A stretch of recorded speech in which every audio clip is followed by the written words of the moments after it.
ദൈവത്തിൻ്റെ അതിപരിശുദ്ധമായ നാമം വാഴ്ത്തപ്പെടുമാറാകട്ടെ. കർത്താവിൻ്റെ തിരുവചനം ശ്രദ്ധിക്കാൻ വന്നിരിക്കുന്ന നിങ്ങളെ എല്ലാവരെയും ദൈവമായ കർത്താവ് ധാരാളമായിട്ട് അനുഗ്രഹിക്കുമാറാകട്ടെ. മരണത്തിൽ നിന്ന് എപ്രകാരം നമുക്ക് രക്ഷപ്പെടുവാനായി കഴിയും?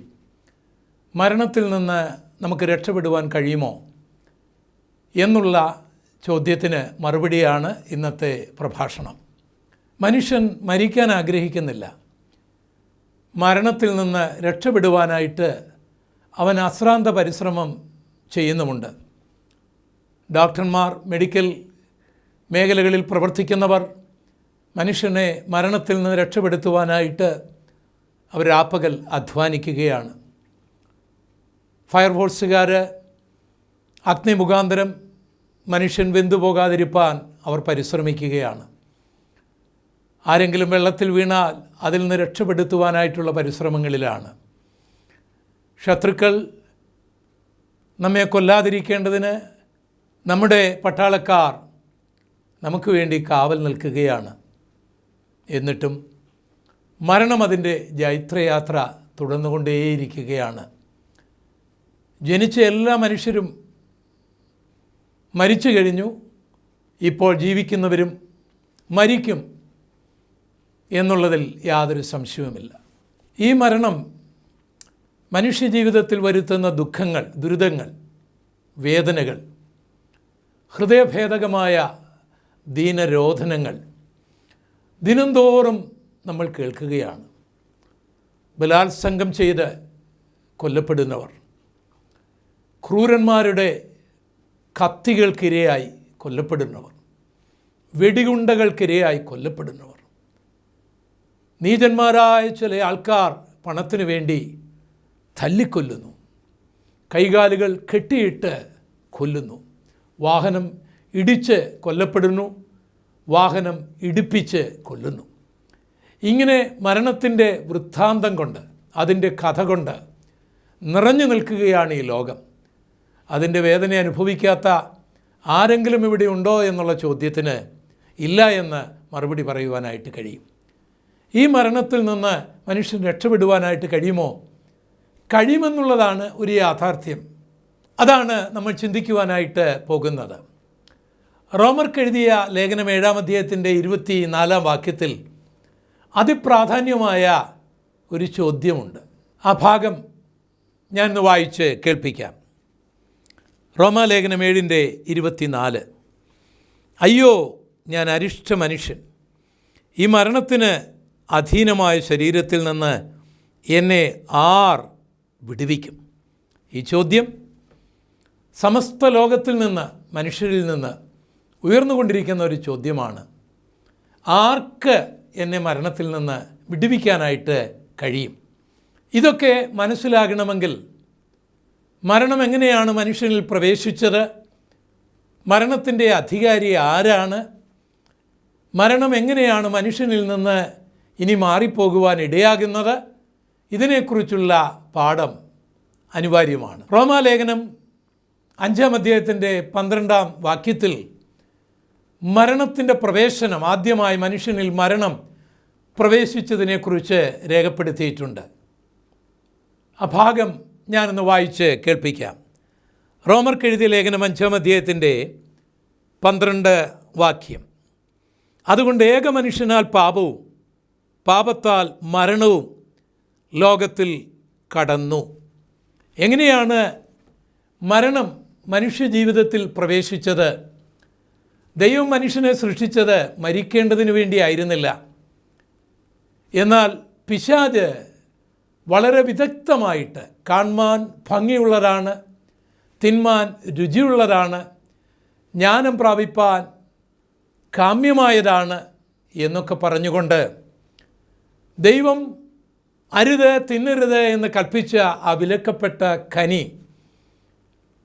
ആദമും ഹവ്വയും സാത്താൻ്റെ ഉപായത്താൽ, തന്ത്രത്താൽ ഭക്ഷിക്കുകയാണ്. അങ്ങനെയാണ് മനുഷ്യജീവിതത്തിൽ മരണം പ്രവേശിക്കുന്നത്. അവൻ മരണത്തിന് വിധേയനാകുന്നത് അങ്ങനെയാണ്. പിന്നീട് ആ ആദമിൽ നിന്ന്, ഹവ്വായിൽ നിന്ന് ജനിച്ച മനുഷ്യർക്കൊക്കെ മാതാപിതാക്കളിൽ നിന്നുള്ള ആ പാരമ്പര്യം ലഭിക്കുകയാണ്, മരണം എന്ന പാരമ്പര്യം. അതുകൊണ്ട് മനുഷ്യൻ ഏത് ജാതിയിൽപ്പെട്ട വ്യക്തിയാണെങ്കിലും, ഏത് മതത്തിൽപ്പെട്ട വ്യക്തിയാണെങ്കിലും, ഏത് രാജ്യക്കാരനാണെങ്കിലും, ഏത് ഭാഷ സംസാരിക്കുന്ന വ്യക്തിയാണെങ്കിലും ആദാമിൽ നിന്നും ഹവ്വായിൽ നിന്നും ജനിച്ചവരായതുകൊണ്ട് മരണം അവരിൽ പ്രവേശിക്കുകയും അവർ മരിക്കുകയും ചെയ്തതുകൊണ്ട് മരണത്തെ അവർ ദൈവത്തിൻ്റെ കൽപ്പനാ ലംഘനത്തിലൂടെ സ്വാഗതം ചെയ്തതുകൊണ്ട് മാതാപിതാക്കളിൽ നിന്നുള്ള ആ പാരമ്പര്യ ഗുണങ്ങളിലൊന്നായ മരണവും ഞാനും നിങ്ങളും അനുഭവിക്കേണ്ടി വരുന്നു. ഇങ്ങനെയാണ് മരണം മനുഷ്യ ജീവിതത്തിൽ പ്രവേശിച്ചത്. അങ്ങനെ മനുഷ്യൻ പാപം ചെയ്ത് ദൈവത്തിൻ്റെ കൽപ്പന ലംഘിച്ച് സാത്താൻ്റെ അടിമയായതോടുകൂടെ മരണത്തിൻ്റെ അധികാരിയായി സാത്താൻ മാറ്റപ്പെട്ടു. ഇത് സംബന്ധിച്ച് എബ്രായ ലേഖനം 2-ാം അധ്യായത്തിൻ്റെ 14-ാം വാക്യത്തിൽ ഇപ്രകാരം രേഖപ്പെടുത്തിയിരിക്കുന്നു: മക്കൾ ജഡരക്തങ്ങളോട് കൂടിയവർ ആകകൊണ്ട് അവനും അവരെപ്പോലെ ജഡരക്തങ്ങളോട് കൂടിയവനായി മരണത്തിൻ്റെ അധികാരിയായ പിശാചിനെ തൻ്റെ മരണത്താൽ നീക്കി ജീവപര്യന്തം മരണഭീതിയിൽ അടിമകളായിരുന്നവരെയൊക്കെയും വിടുവിച്ചു. ഇവിടെ നമ്മൾ വായിച്ചത് മരണത്തിനൊരു അധികാരി ഉണ്ടായി. തനിക്ക് പകരമായി ദൈവം ആദമിനെ സൃഷ്ടിച്ചു, ഹവ്വായെ സൃഷ്ടിച്ചു. അവർ ദൈവത്തെ ആരാധിക്കാൻ തുടങ്ങി. ദൈവമായിട്ടുള്ള കൂട്ടായ്മ ബന്ധത്തിൽ അവർ നിലനിന്ന വേളയിൽ ഇവരെ എങ്ങനെയെങ്കിലും ചതിക്കണം, വഞ്ചിക്കണം, എൻ്റെ അടിമയാക്കണം, അവരെ മരണത്തിന് വിധേയമാക്കണം എന്നുള്ള ചിന്തയിൽ, എന്നുള്ള തന്ത്രത്തിൽ, എന്നുള്ള ഉപായത്തിൽ വളരെ സൗമ്യനായി, സന്തോഷവാനായി, പരോപകാരിയായി അഭിനയിച്ചുകൊണ്ട് ഹവ്വായുടെ അടുക്കൽ വന്ന് ഹവ്വായെ പരാജയപ്പെടുത്തി, ആദാമിനെ പരാജയപ്പെടുത്തി, ദൈവത്തിൻ്റെ കൽപ്പന ലംഘിച്ച് മനുഷ്യൻ വിലക്കപ്പെട്ട കനി ഭക്ഷിച്ച് മരണത്തിന് വിധേയനായി, അല്ലെങ്കിൽ സാത്താൻ മരണം മനുഷ്യനിൽ പ്രവേശിപ്പിച്ചു. അങ്ങനെ സാത്താൻ മരണത്തിൻ്റെ അധികാരിയായി മാറി. ലോകമനുഷ്യന് ഇത് ഗ്രഹിക്കുവാനായി കഴിയുകയില്ല. മരണത്തിൽ നിന്ന് മനുഷ്യനെ രക്ഷിക്കുവാൻ മാനവലോകം അതിൻ്റെ സമസ്ത മേഖലകളിലൂടെ, ശാസ്ത്രീയ മേഖലകളിലൂടെ, ആയുധങ്ങളിലൂടെ, പ്രത്യേകമായിട്ടുള്ള മരുന്നുകളിലൂടെ എല്ലാം നിരന്തരം പരിശ്രമിക്കുന്നെങ്കിലും മനുഷ്യർ മരിക്കുകയാണ്. ഡോക്ടർ മരിക്കുന്നു, രോഗിയും മരിക്കുന്നു. പ്രജകളെ കാക്കേണ്ടതിന് വേണ്ടി കാക്കുന്ന പട്ടാളക്കാരനും മരിക്കുന്നു, പ്രജകളും മരിക്കുന്നു. ജനം സമാധാനമായി കഴിയേണ്ടതിന് വേണ്ടി, അവർ സുരക്ഷിതരാകേണ്ടതിന് വേണ്ടി, അവരെ രക്ഷിക്കേണ്ടതിന് വേണ്ടി ഭരിക്കുന്ന ഭരണകർത്താവും മരിക്കുന്നു, മനുഷ്യനും മരിക്കുന്നു. എല്ലാവരും മരണത്തിന് വിധേയനാകുന്നു. കാരണം എന്താണെന്നറിയാമോ? അതിൻ്റെ പിന്നിലെ ശക്തി സാത്താനാണ്. അവനെ ബന്ധിക്കാതെ, അവനെ പരാജയപ്പെടുത്താതെ, മരണത്തിന് മറുമരുന്ന് കണ്ടുപിടിക്കാതെ മനുഷ്യന് ഇതിൽ നിന്ന് രക്ഷപ്പെടുവാനായിട്ട് കഴിയുകയില്ല എന്നുള്ളത് ഇന്നുവരെയുള്ള നമ്മുടെ ജീവിതത്തിലെ യാഥാർത്ഥ്യങ്ങളാണ്. എന്നാൽ കരുണാസമ്പന്നനായ ദൈവം, സ്നേഹത്തിൻ്റെ നിറകുടമായ യേശു മനുഷ്യനിൽ നിന്ന് ഈ മരണം നീക്കേണ്ടതിന്, അതിൻ്റെ അധികാരിയെ പരാജയപ്പെടുത്തേണ്ടതിന് സ്വർഗമഹിമകളെ വിട്ട് ഈ ലോകത്തിലേക്ക് ഇറങ്ങി വരികയാണ്. ഒരാളിൽ പാമ്പ് കടിച്ച് അവൻ്റെ ശരീരത്തിൽ ആ വിഷമിറങ്ങിയാൽ ആ വിഷത്തെ കെടുത്താനും ആ വ്യക്തിയെ മരണത്തിൽ നിന്നും രക്ഷപ്പെടുത്തുവാനുമായിട്ടുള്ള ആൻറ്റിവെനം കുത്തിവെക്കാറുണ്ട്. പക്ഷേ എങ്ങനെയാണ് ഈ പ്രതിരോധ മരുന്ന് ഉണ്ടാക്കുന്ന നിങ്ങൾക്കറിയാമോ? വിഷപ്പാമ്പുകളെ കൊണ്ട് കുതിരയെ കടിപ്പിച്ച്, അല്ലെങ്കിൽ അതിൻ്റെ വിഷം കുത്തിവെച്ച് പ്രതിരോധമുണ്ടാക്കി അവ മരുന്നാക്കി മാറ്റി മനുഷ്യനിൽ കുത്തിവെച്ച് അവനെ മരണത്തിൽ നിന്ന് വിടുവിക്കുന്ന കാര്യം നമുക്കറിയാം. ഇതുപോലെ മരണത്തിലൂടെ മനുഷ്യനെ രക്ഷിക്കുവാൻ യേശു തീരുമാനിക്കുകയാണ്. പാപമാണ് മനുഷ്യനിൽ മരണം പ്രവേശിക്കാൻ കാരണമെങ്കിൽ പാപരഹിതനായി, പാപമില്ലാതെ ജീവിച്ചുകൊണ്ട്, അനുസരണക്കേടാണ് മനുഷ്യനെ പാപം ചെയ്യുവാൻ കാരണമാക്കിയതെങ്കിൽ പൂർണ്ണമായി അനുസരിച്ചുകൊണ്ട്, മനുഷ്യനാണ് പാപം ചെയ്തതും മരിച്ചതുകൊണ്ട് ഒരു മനുഷ്യനായിട്ട് തന്നെ ദൈവത്തോടുള്ള സമത്വം മുറുകെ പിടിക്കാതെ തന്നെത്താൻ ഒഴിച്ച് വേഷത്തിൽ മനുഷ്യനായി കർത്താവ് ഈ ഭൂമിയിലേക്ക് വരികയാണ്. 33.5 വർഷം ഇവിടെ ജീവിക്കുകയാണ്. നമുക്കൊരു ശിശു ജനിച്ചിരിക്കുന്നു, നമുക്കൊരു മകൻ നൽകപ്പെട്ടിരിക്കുന്നു. ആ ശിശു, ആ മകൻ വീരനാം ദൈവം, നിത്യപിതാവ്, സമാധാന പ്രഭു എന്ന് യേശുവിനെക്കുറിച്ച് യേശു ഒരു ശിശുവായി ജനിക്കുന്നതിന് 700 വർഷങ്ങൾക്ക് മുൻപ് ജീവിച്ചിരുന്ന ജൂതന്മാരുടെ പ്രവാചകനായ യെശയ്യാവ് പ്രവചിച്ചത് ജൂതന്മാരുടെ മതഗ്രന്ഥമായ യെശയ്യാ പ്രവാചകൻ്റെ പുസ്തകം 9:6 നമുക്ക് വളരെ വ്യക്തമായി കൃത്യമായിട്ട് വായിക്കുവാനായിട്ട് കഴിയും, കാണുവാനായിട്ട് കഴിയും. പിതാവായിരുന്നവൻ, ദൈവമായിരുന്നവൻ ഒരു ശിശുവായി തീരുകയാണ്, ഒരു മകനായി തീരുകയാണ്. എന്തിന്? അനുസരണം കെട്ട മനുഷ്യനെ രക്ഷിക്കേണ്ടതിന്, അനുസരണത്തിലൂടെ രക്ഷിക്കേണ്ടതിന്, മരണത്തിൻ്റെ അധികാരിയായ പിശാചിനെ പരാജയപ്പെടുത്തേണ്ടതിന്, തൻ്റെ മരണത്തിലൂടെ മരണവിഷത്തിന് ഒരു പ്രതിവിധി ഉണ്ടാക്കേണ്ടതിന് യേശു ഈ ഭൂമിയിൽ വരികയാണ്. യേശു മരിച്ചവരെ ഉയർപ്പിക്കുന്നുണ്ട്, ഊമരെ സംസാരിപ്പിക്കുന്നുണ്ട്, ചെകിടരെ കേൾപ്പിക്കുന്നുണ്ട്, മുടന്തരെ നടക്കുമാറാക്കുന്നുണ്ട്, കടലിൻ്റെ മീതെ നടക്കുന്നുണ്ട്, കാറ്റിനെയും തിരമാലകളെയും ശാന്തമാക്കുന്നുണ്ട്, 5 അപ്പം കൊണ്ട് 5000 പോഷിപ്പിക്കുന്നുണ്ട്.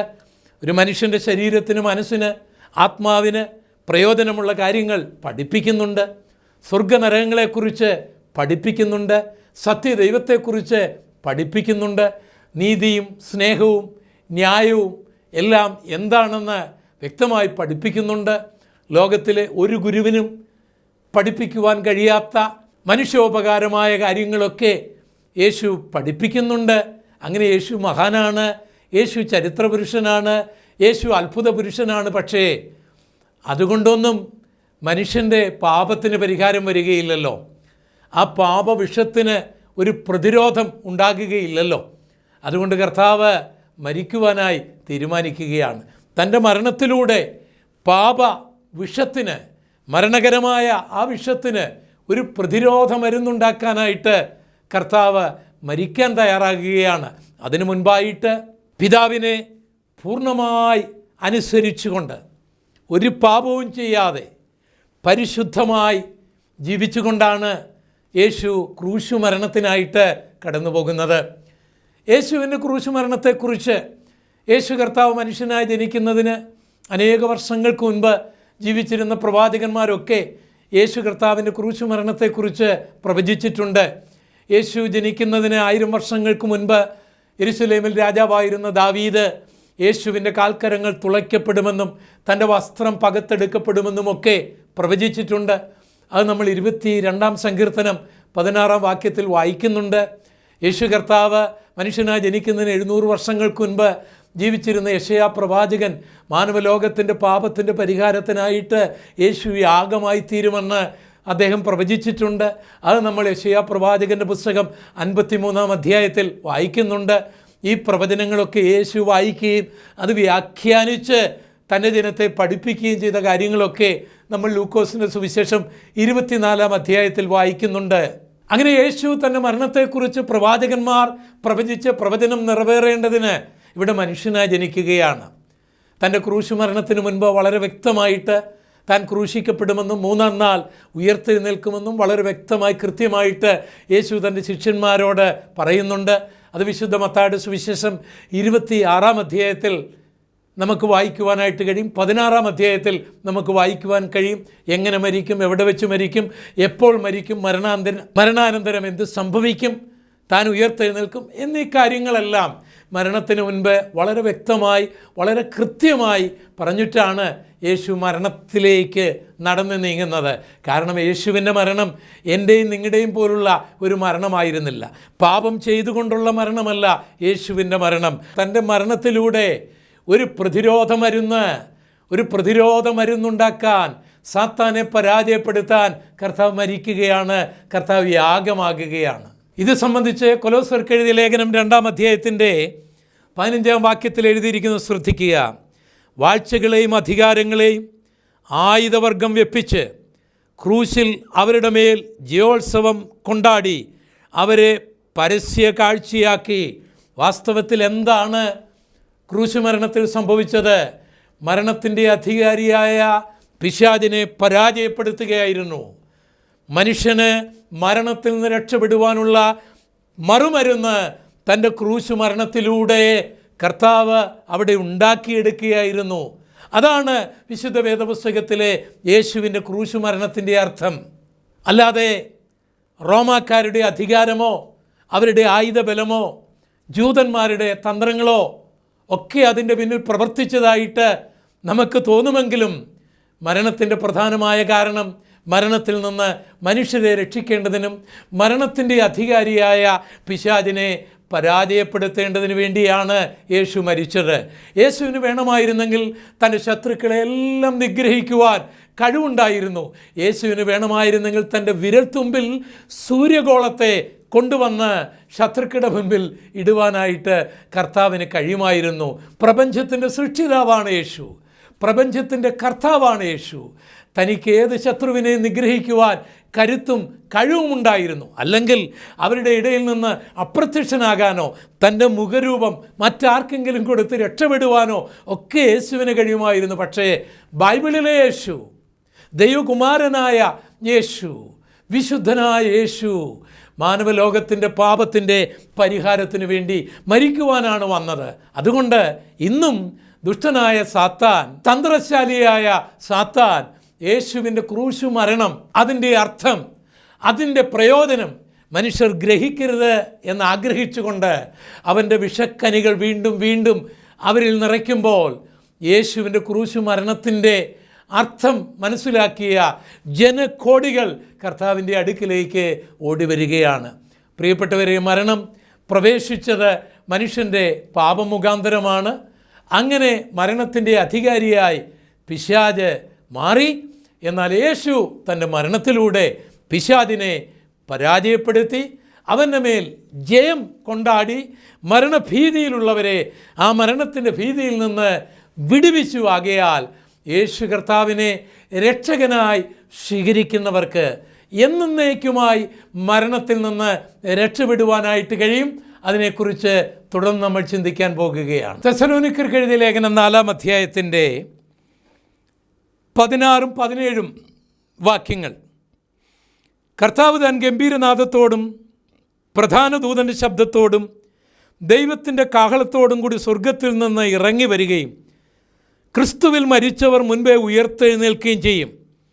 പിന്നെ ജീവനോട് ശേഷിക്കുന്ന നാം അവനോട് ഒരുമിച്ച് ആകാശത്തിൽ കർത്താവിനെ എതിരേൽപ്പാൻ മേഘങ്ങളിൽ എടുക്കപ്പെടും. പ്രിയപ്പെട്ടവരെ, യേശു കർത്താവ് തൻ്റെ ക്രൂശു മരണത്തിലൂടെ സാത്താനെ പരാജയപ്പെടുത്തുന്നു. മരണത്തിൻ്റെ അധികാരിയായ സാത്താനെ പരാജയപ്പെടുത്തുന്നു. പാപം മുഖാന്തരമാണ് മനുഷ്യനിലേക്ക് മരണം പ്രവേശിച്ചത്. അതിന് തൻ്റെ ക്രൂശു മരണത്തിലൂടെ, തൻ്റെ രക്തത്തിലൂടെ മരണത്തിന് പരിഹാരം, പാപമോചനത്തിന് വഴികളുണ്ടാക്കുന്നു. ആ കർത്താവ് 3-ാം നാൾ ഉയർത്തെഴുന്നേൽക്കുന്നു, മരണത്തെ അതിജീവിക്കുന്നു. മരണത്തെ അതിജീവിക്കാമെന്ന് ലോകത്തിന് വെളിപ്പെടുത്തുന്നു. 40-ാം നാൾ ആ കർത്താവ് സ്വർഗത്തിലേക്ക് തൻ്റെ ദൗത്യം പൂർത്തിയാക്കി വിജയസാധ്യതനായി മടങ്ങിപ്പോകുന്നു. അധികം താമസിക്കാതെ ഈ കർത്താവ് വരും, ക്രിസ്തുവിൽ മരിച്ചവരെ ഉയർപ്പിക്കേണ്ടതിന്, ജീവനോടിരിക്കുന്നവരെ രൂപാന്തരപ്പെടുത്തേണ്ടതിന്, അവരെല്ലാവരും ചേർന്ന് മരണത്തെ വെല്ലുവിളിക്കേണ്ടതിന് കർത്താവ് വരും. അങ്ങനെ ക്രിസ്തുവിൽ മരിച്ചവർ എല്ലാം ഉയർക്കും, ജീവനോടിരിക്കുന്നവർ രൂപാന്തരപ്പെടും. യേശുവിനെ എതിരേൽപ്പാൻ മേഘങ്ങളിൽ എടുക്കപ്പെടും. അവിടെ സാത്താൻ്റെ ഹെഡ്ക്വാർട്ടറാണ്. അവിടെ നിന്നുകൊണ്ട് ഹേ മരണമേ, നിൻ്റെ ജയം എവിടെ എന്ന് വിശുദ്ധന്മാർ വെല്ലുവിളിച്ചുകൊണ്ട് ചോദിക്കും. ഇത് സംബന്ധിച്ച് കൊരിന്ത്യർക്ക് എഴുതിയ 1-ാം ലേഖനം 15-ാം അധ്യായത്തിൻ്റെ 56-ാം വാക്യത്തിൽ ഇങ്ങനെ എഴുതിയിരിക്കുന്നു: ഹേ മരണമേ, നിൻ്റെ വിഷമുള്ളവിടെ, മരണത്തിൻ്റെ വിഷമുള്ള പാപം, പാപത്തിൻ്റെ ശക്തിയോ ന്യായപ്രമാണം, നമ്മുടെ കർത്താവായ യേശുക്രിസ്തു മുഖാന്തരം നമുക്ക് ജയം നൽകിയ ദൈവത്തിന് സ്തോത്രം. ഹേ മരണമേ, നിന്റെ ജയം എവിടെയെന്ന് മരണത്തിൻ്റെ അധികാരിയായ സാത്താൻ്റെ ഹെഡ്ക്വാർട്ടറിൽ നിന്നുകൊണ്ട് മരണത്തെ അതിജീവിച്ച് ഉയർത്തെഴുന്നേറ്റ യേശുവിനോടൊപ്പം യേശു മരണത്തിൽ നിന്ന് ഉയർപ്പിച്ച വിശുദ്ധന്മാർ ഒന്നിച്ച് ചോദിക്കുന്ന ഒരു സമയമുണ്ട്. നിങ്ങൾക്കും അങ്ങനെ ചോദിക്കുവാനായി കഴിയും. പിന്നെ മരണം ഒരിക്കലും നിങ്ങളിൽ വരികയില്ല. അതിനെന്താണ് ചെയ്യേണ്ടത്? വിഷമുള്ള പാമ്പ് കടിച്ചാൽ എന്ത് ചെയ്യണം? ആൻജീവനം കുത്തിവെക്കണം. ഇതുപോലെ പാപത്തിൽ നിന്ന്, ശാപത്തിൽ നിന്ന്, മരണത്തിൽ നിന്ന് രക്ഷപ്പെടാൻ എന്ത് ചെയ്യണം? ഗോൽഗോത്തായുടെ മലമുകളിൽ മാനവലോകത്തിൻ്റെ പാപത്തിൻ്റെ പരിഹാരത്തിനായി അവനെ മരണത്തിൽ നിന്ന് വിടുവിക്കേണ്ടതിന്, മരണാധികാരിയായി പിശാചിൻ്റെ കരങ്ങളിൽ നിന്ന് രക്ഷിക്കേണ്ടതിന്, മരണമില്ലാതെ അവൻ എന്നേക്കും ജീവിക്കേണ്ടതിന് വേണ്ടി കർത്താവ് ഒരുക്കിയ രക്ഷാമാർഗം, കർത്താവ് തൻ്റെ രക്തത്തിലൂടെ ഒരുക്കിയ ആ പ്രതിരോധ മരുന്ന് സ്വീകരിക്കാൻ തയ്യാറാകണം. എന്ന് പറഞ്ഞാൽ യേശുവിനെ കർത്താവായിട്ട് ഹൃദയം കൊണ്ട് സ്വീകരിക്കണം. കർത്താവ് മരിച്ചുവെന്നും ദൈവം തന്നെ ഉയർത്തെഴുന്നേൽപ്പിച്ചുവെന്നും വിശ്വസിക്കണം. അത് നാവ് കൊണ്ട് ഏറ്റുപറയണം. അപ്പോൾ രക്ഷിക്കപ്പെടുവാനായിട്ട് കഴിയും. പിതാവിൻ്റെയും പുത്രൻ്റെയും പരിശുദ്ധാത്മാവിൻ്റെയും നാമത്തിൽ സ്നാനപ്പെടണം. അപ്പോൾ യേശുവിനോട് ചേരാൻ കഴിയും. പരിശുദ്ധാത്മാവിൻ്റെ അഭിഷേകം പ്രാപിക്കണം. അപ്പോൾ ആഗോള വ്യാപകമായ കർത്താവിൻ്റെ സഭയിൽ മണവാട്ടിയാകാൻ കഴിയും. പാപത്തോടും ദുരുപദേശത്തോടും വേർപെടണം. വിശുദ്ധിയോട് ജീവിക്കണം. കർത്താവിൻ്റെ ഇഷ്ടം ചെയ്യണം. അങ്ങനെയെങ്കിൽ കർത്താവ് വരുമ്പോൾ, അതിനു മുൻപ് നിങ്ങൾ മരിച്ചു പോകുമെങ്കിൽ കർത്താവ് ഉയർത്തെഴുന്നേൽപ്പിക്കും. ജീവനോടിരിക്കുന്നെങ്കിൽ രൂപാന്തരപ്പെടുത്തും. എന്നിട്ട് മരണത്തിൻ്റെ അധികാരിയായ ആ സാത്താൻ്റെ ആകാശക്കോട്ടയിൽ കർത്താവ് വന്നിറങ്ങി നിൽക്കും. അവിടേക്ക് നിങ്ങൾ പറന്നു ചെല്ലും. അവിടെ നിന്നുകൊണ്ട് ചോദിക്കാൻ കഴിയും, ഹേ മരണമേ, നിൻ്റെ ജയം എവിടെ? പ്രിയ സ്നേഹിത, പാപത്തിൽ നിന്നും, ശാപത്തിൽ നിന്നും, മരണത്തിൽ നിന്നും രക്ഷിക്കുവാൻ ആകാശത്തിന് കീഴിൽ മനുഷ്യരുടെ ഇടയിൽ ഉള്ള ഏകനാമം നസ്രയനായ യേശുവിൻ്റെ നാമമാണ്.